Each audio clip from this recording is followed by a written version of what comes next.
Hi there, I'm John and welcome back to my YouTube channel, and if you are new here, welcome. I'm John from Nigeria, and on this channel I review books. I do the occasional singular book reviews, book tags, book hauls, everything bookish. I do it on here. You can follow for those if you are a fan of those type of videos, and if you are a fan of essay length written reviews, I write for a Substack. I'll put the link below. It's called A Couple of Dorks Substack, so please check it out if you like lengthy essay length in-depth written reviews. It's the beginning of August. Today is the 2nd, but I'm here with my June wrap-up. Fans of the channel know that I'm always late with these for one reason or the other. Funny thing is, I filmed this video the other day. I've talked for 56 minutes only to find out that I could not hear anything. There was a very loud sound in the video. It was with a phone which I had recently gotten as a gift. So yeah, I had to travel home to switch it out for another one. And if you notice, the camera is better. We are using a better device than the one which was stolen when I was robbed back in March. So yeah, back better than ever. So hopefully we'll be getting a bit more of those like little vlogs I was doing around that time. But yes, today we are back with June reads. I read 8 books in June, but these are the 3 I have physically, and I read 5 of them physically. So I'll just get into it because I don't want to talk as much as the last time. I want to try to be very concise today with what I say about these books, and yeah, let's just launch into it. The first book I finished in June was Define Next Time by James Baldwin. I read Baldwin for the first time last year, so this is my second Baldwin, but also my first Baldwin non-fiction, and this contains 2 of Baldwin's essays written around, I think, the 50s, mid-50s, early 50s. And the first essay, My Dungeon Shook, Letter to my nephew on the 100th anniversary of the emancipation, looks at Baldwin talking to his nephew and kind of like giving him an in into life and what life is like for them as a black man living in the United States, because the nephew is also named James after Baldwin. So it's just him advising him, encouraging him really on what life is going to be like when he like fully grows up, and how like it allows them little opportunities, but also kind of telling him that what is said that is the box for them as black people should not be the box for him, because I think at this point we can tell he's already kind of like a significant writer. It tells James, this innocent country set you down in a ghetto in which in fact it's intended that you should perish. Let me spell out precisely what I mean by that, for the heart of the matter is here, and the root of my dispute with my country. You were born where you were born and faced the future that you faced because you were black and for no other reason. Which, yes, that's the center of the first essay, but it also extends to the second essay, which is titled Down at the Cross, Letter from a Region in My Mind, where it kind of expands on the like being black, and but specifically of the state of the country in this particular time, because I think the Nation of Islam movement was like blowing up, if to use that word, which is a very current day word, but it was blowing up at the time. But at the beginning, Baldwin kind of like speaks to how he first comes into this awakening of like the kind of future that the world holds for him, that the United States holds for him, because you grew up. And yes, he mentioned he had little encounters, but it was one brief stint with religion when he was around 14, 15. I cannot remember the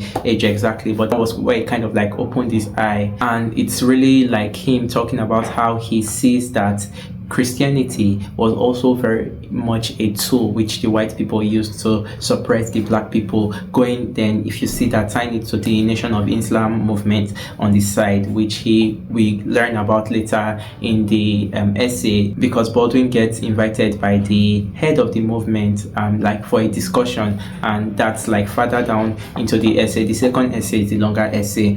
I would say yes, he advocates for love ultimately. That's what I would say both essays are about, because in the first essay he talks about how the white people do not know what they are doing, but also in the second essay he says, he like reiterates the same thing, but also in these different terms. There's a point where he asks like, isn't love more important than color? But at the same time he does not like let the white people off the hook as he shouldn't have, because he just like goes off and he just just tells it like it is, and I believe that this is like very essential reading. I would describe it as a confrontation in one word. I think it's essential to the white, but even as much essential to the blacks, because it speaks to the white and the blacks, and it speaks like to them of the same things but in different ways, where one, it like calls them out for their wrongdoing, and the black, who are the short end of the stick, it kind of tells them that love is more powerful than like the weapons that the whites are using to oppress them. I found this very like moving and very powerful. I gave it 4 stars. The next book I finished was Yesterday by Jonathan Park-Ramage. I think that's his name. I read this on e-copy. It took me like 3 months to finally go through this, although I did like read most of it in June. And this kind of follows a young man. At the beginning, we have this young man who is at a trial for assault. It's at the turn of like at the beginning of the Me Too movement, or very well into the Me Too movement. That's when this is set, and we have a friend of his who has charged his ex with sexual assault back in I think 2009, and he has enlisted our main character Jonah to come testify because he also suffered it, and there was a shared experience they had together. But then our main character Jonah does not testify in favor of the friend, even though he initially said he was going to, and that now takes us into the main story, which alternates between like past and present, and it's kind of like an unfolding of events where we see Jonah in his early 20s. He meets this playwright called Richard something. It's like very Wattpad names in the book, to be fair. He meets this very famous playwright. There's a lot of like name dropping here, and Richard kind of promises him the world, gives him a sort of the world, and Jonah also wants to be a playwright, so it's him being let into that world of like very famous people. But then the very romantic relationship that they fall into gets very dark for Jonah progressively, and it's really a book that is about like assault and the aftermath of assault and how to move on from that, because from we see the past, then we eventually get to the present day, Jonah with the trial and following the trial. And I would say that while it has a very heavy topic at its center, I do think it was like a bad book, poorly written, like so Wattpad like 2017 style writing that just like made me want to like vomit a lot of the time, sorry to say. And I heavily dislike this book. It felt like a chore to get through, like so much that you expect in some sort of fanfic Wattpad story, but not really fanfic exactly. And yes, I do think the themes are heavy and you sympathize, but they feel kind of like, I don't know, muddled with the poorness of the writing, and like it's very hard to reconcile to both of them. I just like was frustrated by the reading experience, to be honest. I gave this 1 star in the end. The third book I finished was Daisy Jones and the Six by Taylor Jenkins Reid, and this is like a very big book talk darling. I read this physically, but I've since like given away the copy. And yes, this follows like a fictional, we see like how this fictional band created by the author, at the beginning we get the idea that they have broken up, and there's an interviewer trying to piece like together a biography of sorts for this fictional band. So she goes around like interviewing each member of the band and people who were around the band at that time, like the managers, people who knew people in the band. And so it's kind of us getting the full picture of how this band came together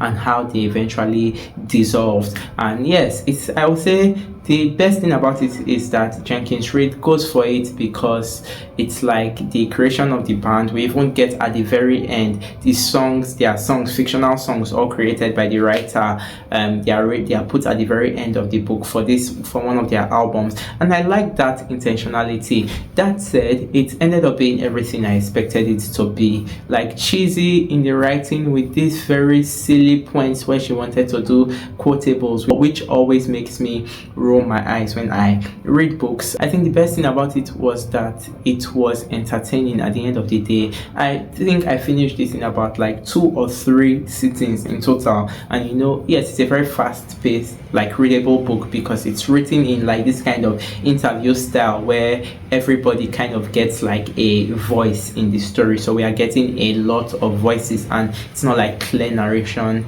style. So it was entertaining, but for the most part it was just like everything I expected it to be. I read it for the fun and to pass time, and it did what it set out to do, I guess. I gave it 3 stars. The fourth book I finished was Burnings by Vuong. This is Vuong's debut poetry collection, and if you remember, if you were here last year, Vuong was in my top 10 of the year with his poetry collection Night Sky with Exit Wounds. But this one, Burnings, it kind of has similar themes that we see explored in Night Sky, like being child of immigrants in the United States, child of parents who fled the Vietnam War, and like we have a lot of war imagery, but also we have Vuong's other favorite things to write about, which is like love, self-exploration, self-identity, and the body, and exploration of the body and the human being in the body, things like that. And while I would not say I enjoyed it as much as Night Sky, because Night Sky really like sets the bar high for me, but with Burnings we kind of see like the Vuong who will become like the renowned writer he is today.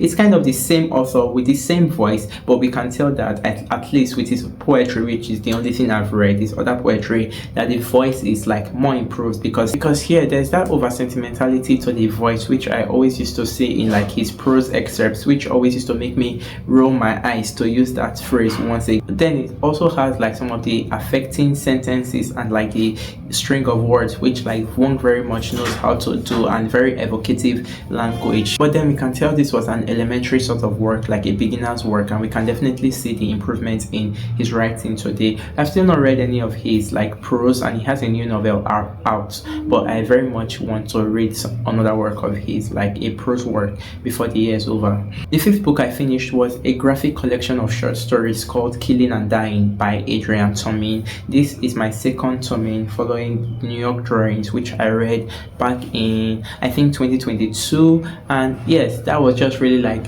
drawings of like his work, I think for the New Yorker if I'm not mistaken, or the New York Times.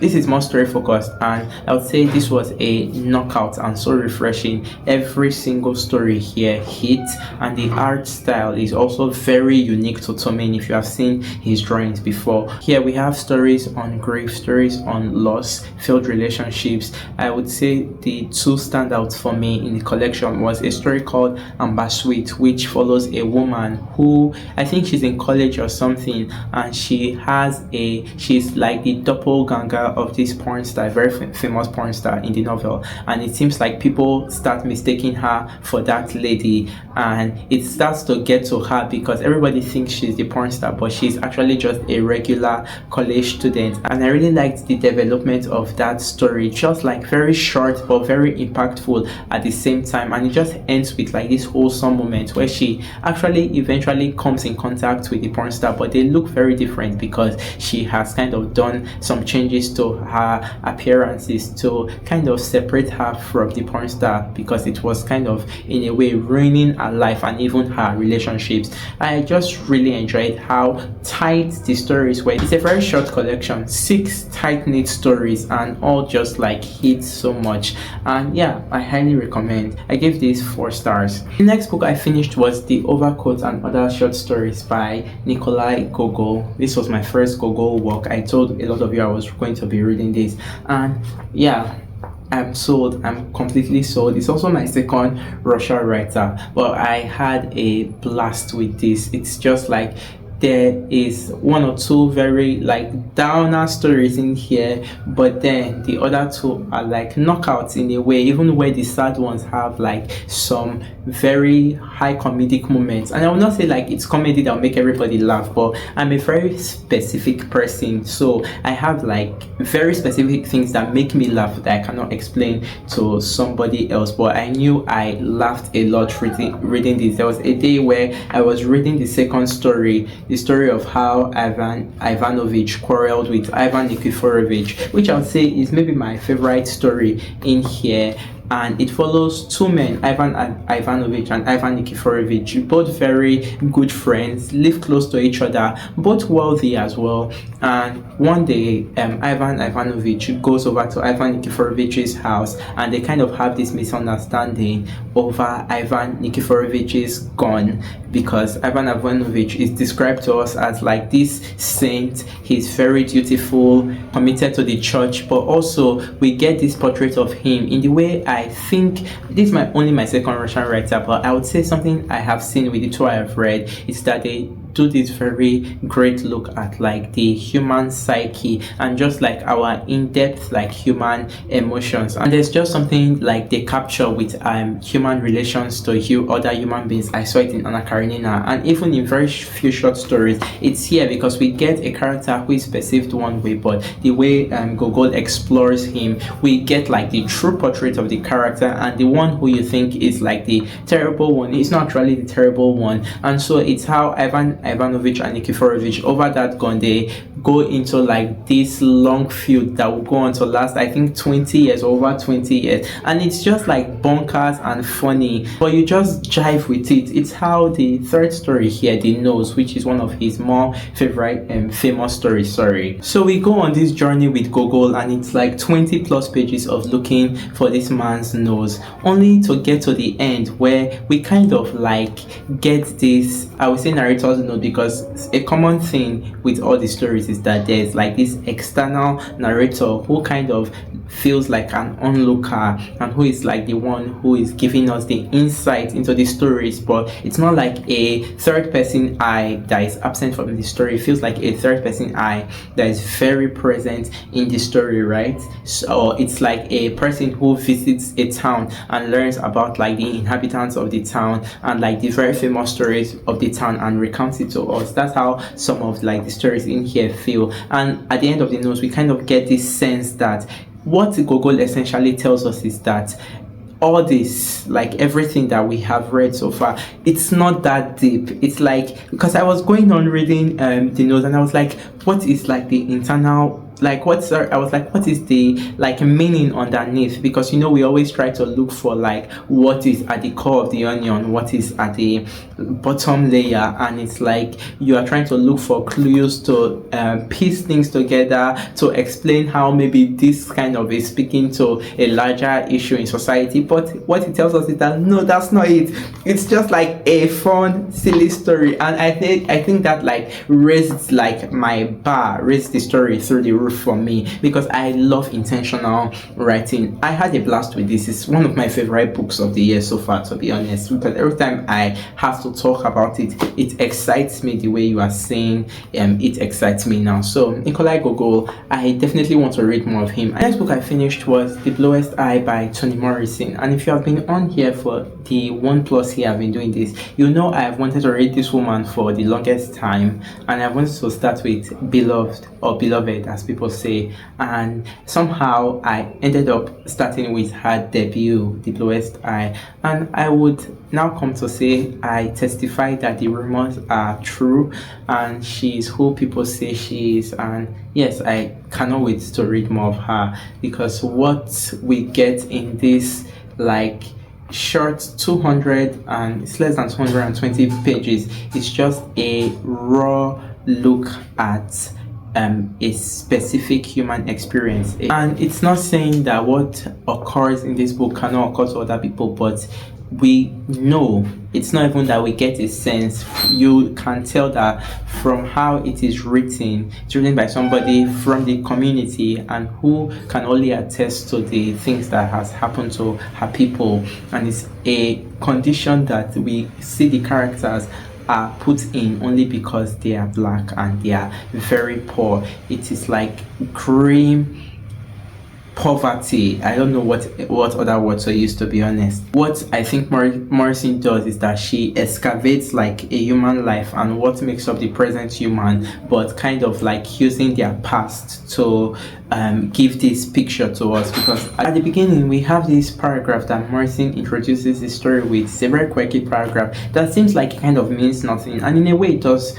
mean nothing, but I do think the story is like expounded through that paragraph. The one that starts with "here is the house," and it seems like that's the beginning of the novel, but the true beginning of the novel is quiet as it's kept. There were no marigolds in the fall of 1941. So what we can immediately tell is that we are getting present narration, or we are getting a present character going to be giving us past narration, and she tells us of how in 1941 they encountered this young girl called Pecola and her family, and it's just, we get the major story at the beginning. Like the big shocker we get in the first 2 pages, the devastating news is broken to us, right? And what Morrison tells us is that there's really nothing more to say except why, but since why is difficult to handle, one must take refuge in how. And I think that is what we get for the rest of the novel, like how this led to this and how this led to this. We have our central narrator,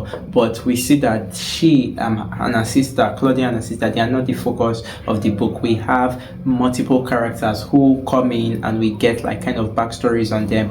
And at the end of this edition, Morrison acknowledges the flaws with this novel, and I would say it is a solid debut, but it's a flawed debut at the same time, because, and I'm glad that Morrison acknowledged like these flaws, and the part of the flaws she acknowledges, which I think is one of the major, I will not say pitfalls, because it's not like a thing that makes the novel like so bad. I would just say that there's a clear idea that she wished to express here, and it is expressed to an extent, but I do not know how it completely comes together because of how many tangents we go on with the different characters who we get insights into, because there's this specific family we are told about at the beginning, the Breedloves, and we kind of get the view into the father, the mother, Pecola, the young girl who gets impregnated by her father. I don't know if to say that's a spoiler. It's told on like the first 3 pages, and the brother who we are told was running away from home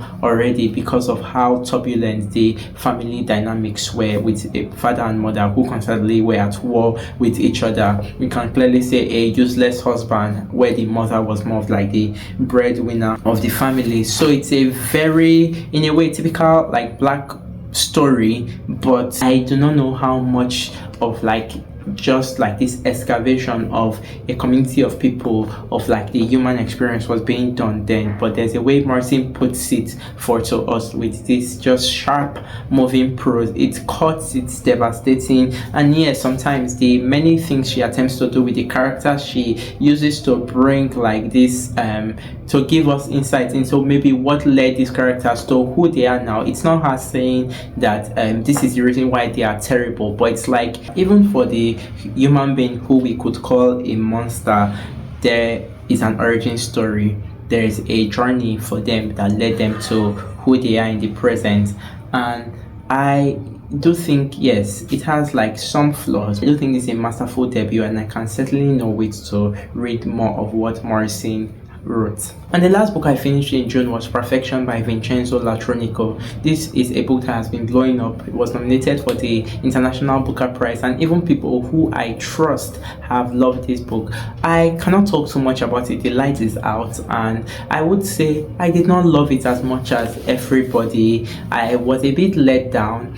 I think my primary letdown was that it felt like I was reading a book I had read before, because the author does admit and acknowledge that it is a rework of a novel I mentioned on here a lot, Things, the Story of the 60s by Georges Perec, a French philosopher and a French writer.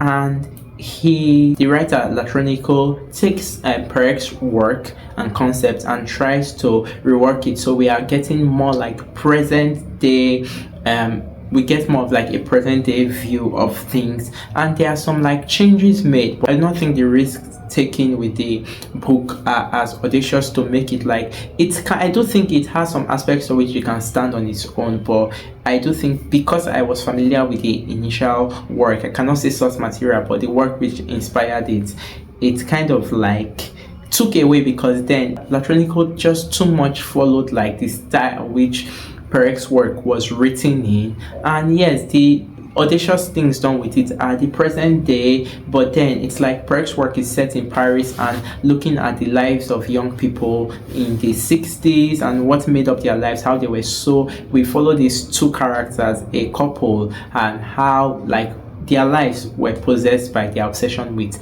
material things. Here in Perfection, we follow a couple in Berlin who are freelancers. They work from home. As you know, it became like more of a thing in the 21st century, and it's kind of a thing that is looked at throughout the book, the nature of like that kind of job as opposed to like traditional jobs. And we get a lot of modern day allusions. People have made mention of like it being a very millennial novel. I would not know too much about like what the millennial work is like, because I am not a millennial. That's one thing, but then I do know that it's a very current work, and I would not say I disliked it. I just like was let down because I kind of had the hopes set up, and it did not feel like I was exactly reading the same book, although to an extent like the beats it was hitting I had seen them before, so that was kind of a thing. But yes, I'm writing a lengthier review for this in relation to the initial work that inspired it, so maybe I will share that once I am done with it. And yeah, that brings us to the end of this video. I'm wrapping up. The light is completely out. I hope this section is not dark. I hope you enjoyed this video, and I cannot wait to see you in the next one. Please like, comment, share, subscribe if you enjoyed this video, and hoping to get to 200 subscribers before the end of the year. It will make me so happy. And yeah, I'll definitely see you in the next one. Bye.